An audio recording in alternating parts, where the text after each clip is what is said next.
అంబేద్కర్ కోనసీమ జిల్లాలో అక్రమంగా తరలిస్తున్న భారీ గంజాయిని పోలీసులు పట్టుకున్నారు. విశాఖ నుంచి ఉత్తరప్రదేశ్కు లారీలో తరలిస్తున్న గంజాయిని పోలీసులు పక్కా సమాచారంతో రావులపాలెం వద్ద పట్టుకున్నారు. నిందితుల వద్ద నుంచి సుమారు 180 కేజీల గంజాయిని పోలీసులు స్వాధీనం చేసుకున్నారు.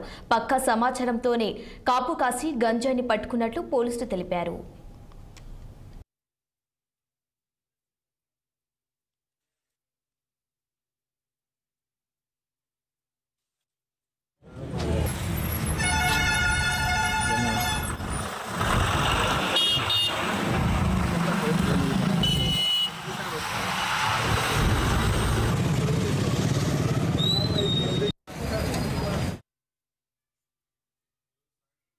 మా పోలీసు నిఘా వ్యవస్థ నుంచి మాకు వచ్చే సమాచారం బట్టి ఒక లారీలో గంజాయి వెళ్తుందని చెప్పేసి మాకు సమాచారం ఇచ్చారు మా పై అధికారులు.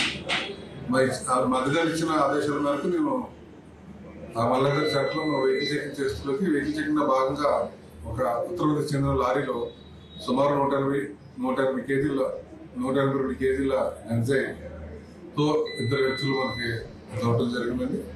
అది రాజమండ్రి ప్రాంతం నుంచి అది లోడ్ చేయడం జరిగింది. మళ్ళీ అది ఇప్పుడు మనకి హర్యానా వైపు మనకి వెళ్తుందనేసి సమాచారం వచ్చింది. ఇందులో పూర్తి వివరాలు ఇంకా తెలియస్తుంది. ఇంకా దర్యాప్తు చేస్తాం. దర్యాప్తు అయిన తర్వాత మీ పూర్తి వివరాలు మీకు